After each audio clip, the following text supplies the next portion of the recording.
Assalamualaikum and welcome to our family. Hope you all are fine and doing well. So from last video we were discussing about genetics and we discussed one of Mendel's law, that is Mendel's law of segregation, which was a monohybrid cross. So in this video we will be discussing another law of Mendel's, that is Mendel's law of independent assortment. So let's dive into our topic. Now what does this law states? It states that when two pairs of contrasting characters are brought in the same cross, so that means कि यहाँ पे हम दो different traits को consider करें, so इस cross को हम क्या कहेंगे? This is known as a dihybrid cross, क्योंकि यहाँ पे दो traits हैं जिन्हें हम consider करें. अब अगर आपने last video देखी हो तो उसमें मेंडल ने single trait को consider किया था, that is the shape of the seed. So that means there were just two conditions, either the seed would be round or wrinkled. अब यहाँ पे क्या है कि मेंडल ने एक और trait को introduce किया है, that is the color of the seed. So इस law की statement भी काफी resemble करती है last statement से, that is they will remain together in the F1 generation. But अगर हम F2 generation की बात करते हैं, so F2 generation में during gamete formation, that is at the time of meiosis, ये separate होंगे and they will reunite independently. अगर आप meiosis को देखना चाहते हैं कि किस तरह से crossing over होती है, किस तरह से alleles जो हैं वो change होते हैं, segments change होते हैं, so उसके ऊपर मैं एक dedicated video बना चुकी हूँ. Link will be in the description box, I button और एंड स्क्रीन पे भी आपको मिल जाएगी. इस स्टेटमेंट को देख लेते हैं कि किस तरह से ये जो अलील्स हैं वो इंडिपेंडेंटली असॉर्ट होते हैं. So over here we have two conditions, that is round yellow seed plants and wrinkled green seed plants. So अगर हम इनके अलील्स को देख लें, राउंड ट्रेट को हम रिप्रेजेंट करते हैं with capital R R and yellow trait को हम रिप्रेजेंट करते हैं with capital Y and capital Y. Okay, wrinkled की अगर हम बात करें तो रिंकल्ड सीड को हम रिप्रेजेंट करते हैं with small R R and green जो कलर है उसे हम रिप्रेजेंट करते हैं with small Y Y alleles. Okay, तो हमारे पास यहाँ पे ये दो कंडीशंस हैं पी प्लांट्स की. अब अगर आप इस क्रॉस को देखें, सो P1 जो पेरेंट जनरेशन है, यहाँ पे हमारे पास है round yellow and wrinkled green seeds, right. अब यहाँ पे जो F1 जनरेशन होगी, जब इनके बीच में क्रॉस होगा P1 जनरेशन में, सो इसका रिजल्ट क्या होगा? वी वुड हैव, अगर आप यहाँ पे देखें तो जो राउंड सीड है, जो शेप है, उसमें से एक सीड आएगी, तो इसमें से आर और ये आर आ सकता है या ये आर और ये आर आ सकता है. सो इस तरह से क्रॉस हो सकता है. So we would have capital R and from the wrinkled seed we would have small R. इसके बाद हमारे पास है कैपिटल वाई जो कलर को रिप्रेजेंट करेगा and over here we have small Y. So जो ओवरऑल यहाँ पे अलील आएंगे वो किस तरह से कंडीशन होगी? वो हेट्रोजाइगस होगी. So we have capital are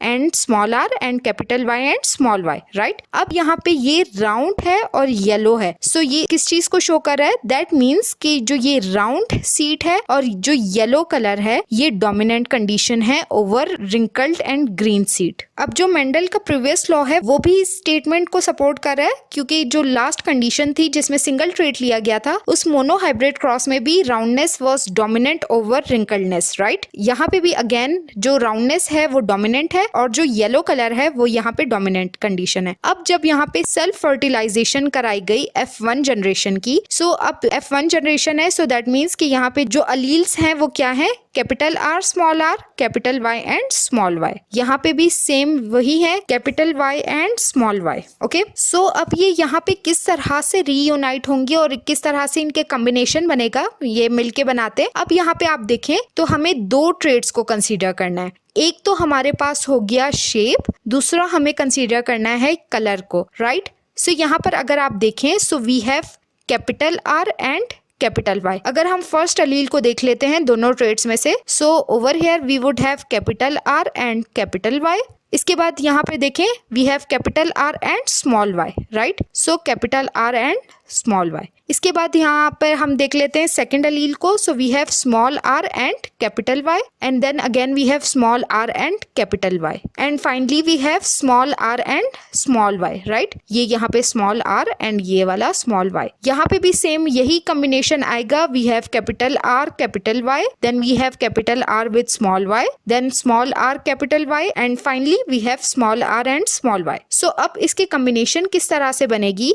Over here we have capital R and capital Y, so we would have R R and Y Y. ये जितने भी हैं वो कैपिटल हैं. That means the seed would be round and yellow, right? Now again we have capital R, and then we have capital Y and small y. So the seed would be round and yellow, right? अब यहाँ पे देख लेते हैं. We have capital R, small r, capital Y and capital Y. Again seed would be round and yellow. Here we have capital R, small r, capital Y and small y. Second में चलते हैं. Again capital R, and then we have capital Y and small y, right? So again seed would be round and yellow.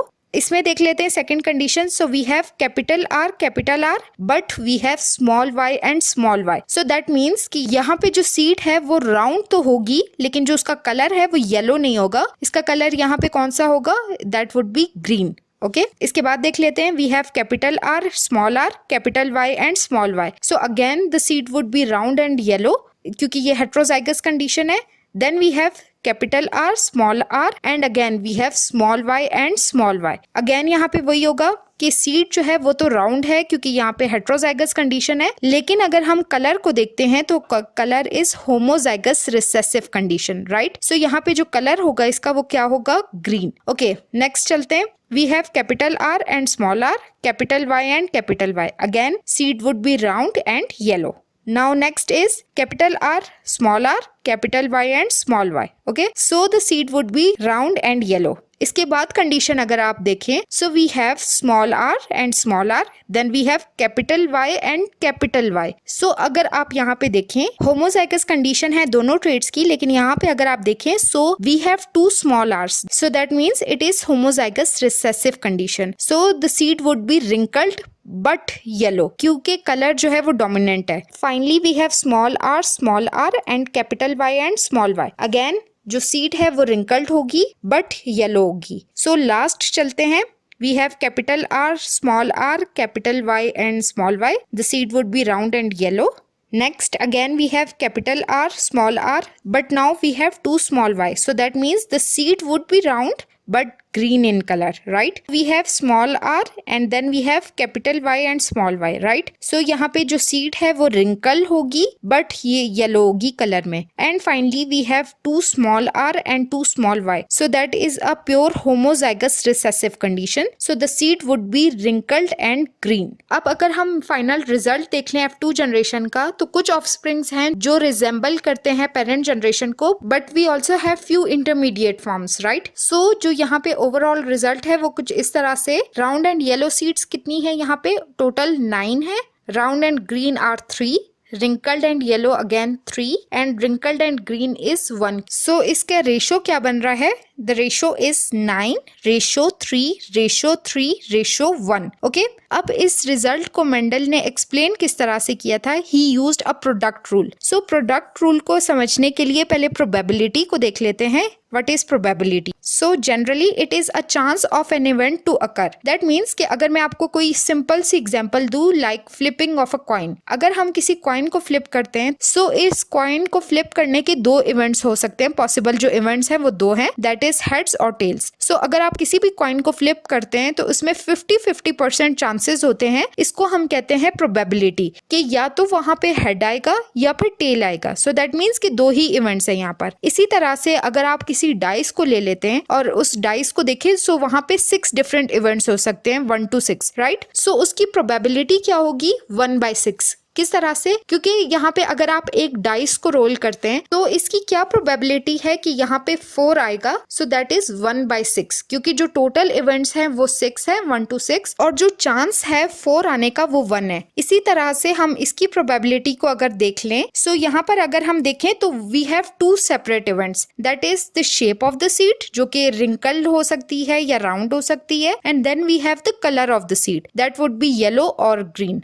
Right? So ये दो separate events हम consider कर सकते हैं इस कंडीशन में. अब यहाँ पर अगर आप देखें तो राउंड सीड्स हमारे पास कितनी थी? We have overall 75% round seeds, right? 75% अगर आप ओवरऑल रिजल्ट्स को देखें 100% में से, so the result is 3/4, right? जो राउंड सीड है उसकी प्रोबेबिलिटी क्या है? 3/4. अब ये 3/4 किस तरह से, ये आगे चल के आपको और क्लियर हो जाएगा प्रोडक्ट रूल में. अब यहाँ पर अगर आप देख लें second event that is wrinkled seed, so the probability of wrinkled seat is 1/4। इसी तरह से अगर आप येलो कलर को और ग्रीन कलर को देखें, again we have the same 3/4 and 1/4। अब यहाँ पे हमने 4 क्यों कंसीडर किया है, क्योंकि जो ओवरऑल यहाँ पे इवेंट्स हैं वो कितने हैं, वो 4 हैं। That is round yellow, round green, wrinkled yellow and wrinkled green, right. अब अगर हम प्रोडक्ट रूल को देखें, when we have 2 independent events that is a dihybrid cross and they are occurring simultaneously, so that means कि यहाँ पे हमारे पास 2 डिफरेंट ट्रेट्स थे, we have a dihybrid cross, so the joint phenotypic combination can be obtained by multiplying the probabilities of single phenotype. ये किस तरह से पॉसिबल है, इसको हम समझ लेते हैं। अब अगर आप राउंड सीट देखें, सो ओवरऑल यहाँ पे जो प्रोबेबिलिटी थी, जो ओवरऑल रिजल्ट था वो क्या था, 75, right. So that is the 3/4 part of the overall result, right. अब अगर आप यहाँ पे देखें, so we have 75% plus 25% that is equals to 100, right. So probability हम 100 से लेते हैं। अब यहाँ पे क्या होगा कि अगर हम राउंड सीड्स देखते हैं, सो that is 3/4। Again the round seeds जो कि ग्रीन है वो भी 3/4 होंगी। रिंकल्ड सीड्स हमारे पास अब कितनी आ रही थी, वी हैव 1/4। सो यहाँ पे जो 25% थी वो रिंकल्ड सीड्स थी, right. So again wrinkled seeds is 1/4। अब हम यहाँ पे अगर कलर को देख लें, that is the second event. So yellow seeds कितनी थी, अगेन वी हैव 3/4, क्योंकि ये डोमिनेंट कंडीशन थी। जो 75% सीड्स थी वो डोमिनेंट थी, जो कि येलो थी। अब ग्रीन देख लें, सो दैट वाज अगेन 1/4, जो कि राउंड ग्रीन होंगी। रिंकल्ड येलो को अगर हम देखें, अगेन 3/4 एंड 1/4। अब आते हैं हम प्रोडक्ट रूल पे। अब इसका प्रोडक्ट रूल क्या होगा, so we have round yellow seeds. अगर हम इनकी ज्वाइंट प्रोबेबिलिटीज को देख लें, so we have 3/4 multiply by 3/4, right, क्योंकि दोनों की प्रोबेबिलिटीज 3/4 ही थी। So the overall result would be 9/16, right. Second अगर हम कंडीशन देखें, so again we have 3/4 and 1/4, so इनको हम मल्टीप्लाई करेंगे and the product would be 3/16।